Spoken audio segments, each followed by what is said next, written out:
Hello guys, welcome to సుమత్ talks. అయితే మరి మన మెగాస్టార్ చిరంజీవి గారు అలాగే అనిల్ రావిపూడి, సో వీళ్ళిద్దరి కాంబినేషన్ మీద రోజు రోజుకైతే హైప్ పెరుగుతుందన్నమాట. సో ఎందుకు అంటే అనిల్ రావిపూడి ఒక 300 కోట్లు కలెక్షన్ చేశాడు. సో సంక్రాంతికి వస్తున్నాం. సో నా దృష్టిలో మీడియం బడ్జెట్ ఫిల్మ్ గైస్, అయినా సరే అంత లెక్కల్లో కలెక్షన్స్ వచ్చాయి. సో ఈవెన్ మన గేమ్ చేంజర్ వచ్చిన, డాకు మహారాజ్ వచ్చిన, సో అలాంటి పెద్ద పెద్ద అంటే పెద్దదని ఎందుకు అంటున్నాను అంటే, సో చాలా ఎక్స్పెక్టేషన్స్ పెట్టుకొని వచ్చిన సినిమాలని కూడా డామినేట్ చేసి కలెక్షన్స్ తెచ్చాడు. సో అలాంటి అనిల్ రావిపూడికి మన చిరంజీవి గారు లాంటి ఒక మెటీరియల్ దొరికితే ఎలాంటి సినిమా తీస్తాడు ఏంటి అని చాలా వరకు అయితే ఎక్స్పెక్టేషన్స్ పెరుగుతున్నాయి. అయితే ఇప్పుడు రీసెంట్గా దీనికి సంబంధించి ఒక రూమర్ అయితే బయటకు వచ్చింది. సో రూమర్ అని కూడా చెప్పలేను, మేబీ ఇది నిజమయ్యే అవకాశాలు కూడా ఉన్నాయి. ఏంటి అంటే మన RX100 హీరో ఉన్నాడు కదా, కార్తికేయ. సో ఆయన అయితే ఈ సినిమాలో ఒక యాంటాగనిస్ట్ రోల్లో ప్లే చేస్తున్నాడు, అంటే విలన్ రోల్ అనుకోవచ్చు. సో చిరంజీవి గారికి ఎగనెస్ట్గా. అయితే ఇది వినంగానే నాకు కొంచెం కామెడీ అనిపించింది గైస్. ఎందుకంటే మన చిరంజీవి గారు ఏంటంటే కొంచెం సీనియర్ హీరో. సో అలాంటిది విలన్ అనగానే, సో అదే ఈక్వల్ ఏజ్ ఉన్న ఎవరైనా యాక్టర్ని పెట్టుంటే, సో అనిల్ రావిపూడి ఎవరి నుంచైనా యాక్టింగ్ తీసుకోగలడు.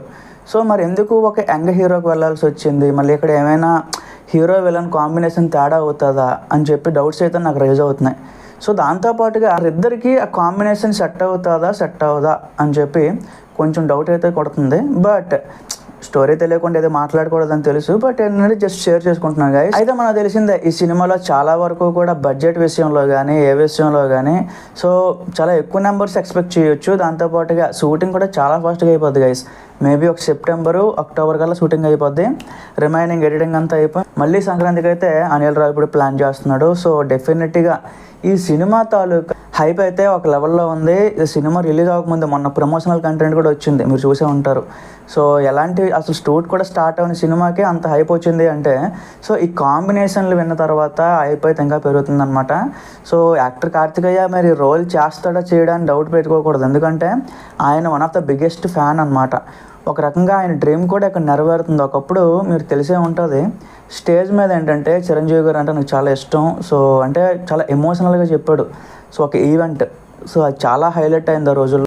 అంత అభిమానం ఉన్న ఒక హీరో ఇప్పుడు అదే చిరంజీవి గారితో ఎదురెదురుగా కలిసి నటిస్తున్నారు అంటే, సో అంతకు మించిన డ్రీమ్ ఇంకేముంటుంది చెప్పండి. సో ఖచ్చితంగా ఆయన కూడా ఓకే చెప్తాడు. ఇది ఖచ్చితంగా మంచి సినిమా అవుతుంది.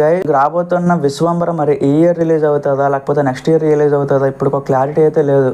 బట్ ఈ సినిమా రిలీజ్ డేట్ మాత్రం నేను చెప్పగలను, సంక్రాంతి ఇంకా ఫిక్స్ అయిపోయి. ఒక రోజు కూడా వెనక్కి వెళ్తే ఇంకో రోజు కూడా ముందుకు రాదనమాట. సో ఫిక్స్ అయిపోండి గైస్, అది విషయం.